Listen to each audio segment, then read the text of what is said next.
The original GK61 has been one of my go-to budget options for a 60% keyboard with hot swap switch sockets. Fast forward to today, and now we have the GK61X and GK61XS, both iterating on the original GK61. With all the affordable options available, are they still worth considering? Well, let's find out. The keyboard came in a clean box with a split spacebar plate with pre-installed stabilizers, a keycap puller, a switch puller, and a Type-C cable. For reference, I got the barebone GK61X. The XS version also supports Bluetooth, while this one is wired only. Being barebone, I had to pair it with keycaps and switches, so I went with some white and orange MechZone keycaps and stock NovelKeys Blueberry switches. Let me know down below if you'd like to see a video where I lube these switches. The keyboard without switches nor keycaps weighs in at around 420 grams or just under 1 pound. I went ahead and installed the switches and then the keycaps. Pretty straightforward given that it features a standard NC layout. It uses the same case as the GK64X, so it's a bit thicker and higher quality than the previous version. It doesn't have flip-out feet, but the angle is pretty standard.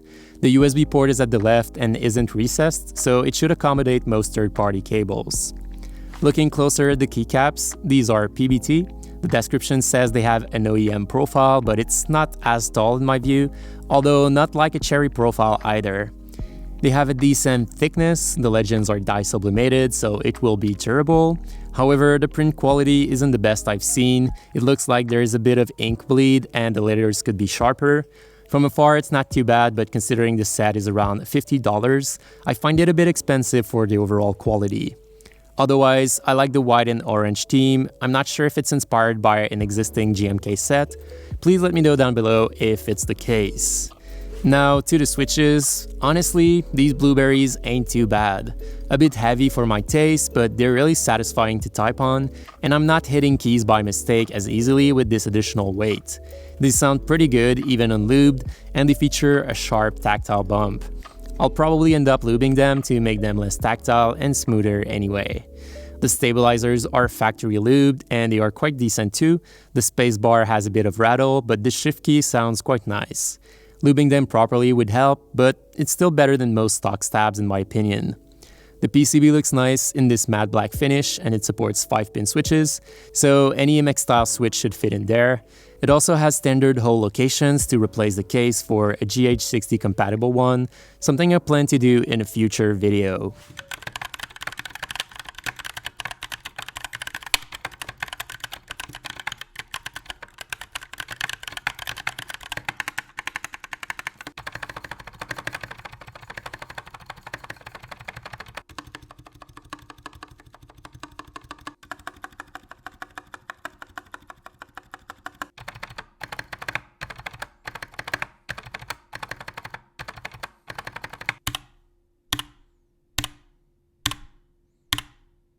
Now to the split spacebar, I won't go too much in details because I covered it in my reviews of the GK64XS and GK68XS, and it's exactly the same thing. And other reason being that my keycap set doesn't have the required keys for this layout. It splits the spacebar into 3 keys that can all be remapped to other functions. Not something I use personally, but it gives options, so that's cool. The LEDs can be turned on with function plus backspace, then function plus closing bracket lets you cycle through the light effects that can be changed, and then function plus pipe goes through the ones that are unchangeable, usually reactive to sound or key presses. Colors cannot be changed on board as animations are not modifiable directly with key presses. I would really recommend getting switches that let LEDs shine through, as most of the feedback for onboard controls can be seen with the LEDs, like switching profiles, which Bluetooth profile it's connected to if supported, and more. And even though these NovelKeys Blueberries have opaque housings, they still have a hole to let the LED shine. The Windows-only software allows you to change the default light animations and even create your own. But the main thing with it is that you can remap keys and layers. The only key that can't be changed is function, but it's at the far right. Not a key I would use normally, so it doesn't bother me as much as it did with the GK64X. By default, the arrow keys are bound to the bottom right section of the keyboard with function pressed down, but I changed the key next to Alt to be a temporary layer switch to the second layer, and then mapped arrow keys to WASD on that second layer. This way, it has the same arrow key setup as the Amp Pro 2.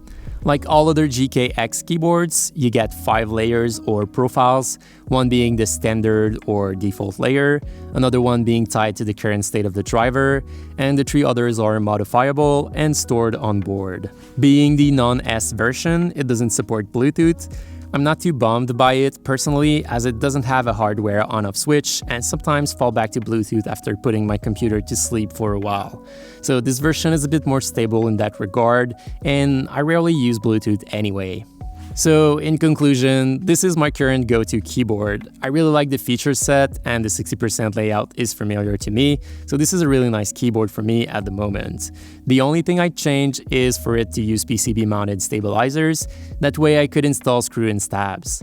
I have the Key Company C3 stabs that I'm trying to put to use, but all these boards have plate mounted stabs. So yeah, I'll try to replace the case soon. I will also lube the switches and stabilizers, and I'll probably swap the orange keycaps for the white ones that were also included in the set for a super clean look. So that wraps it up for today. As always, I'll have affiliate links to this keyboard down below and also to the parts I used to build it.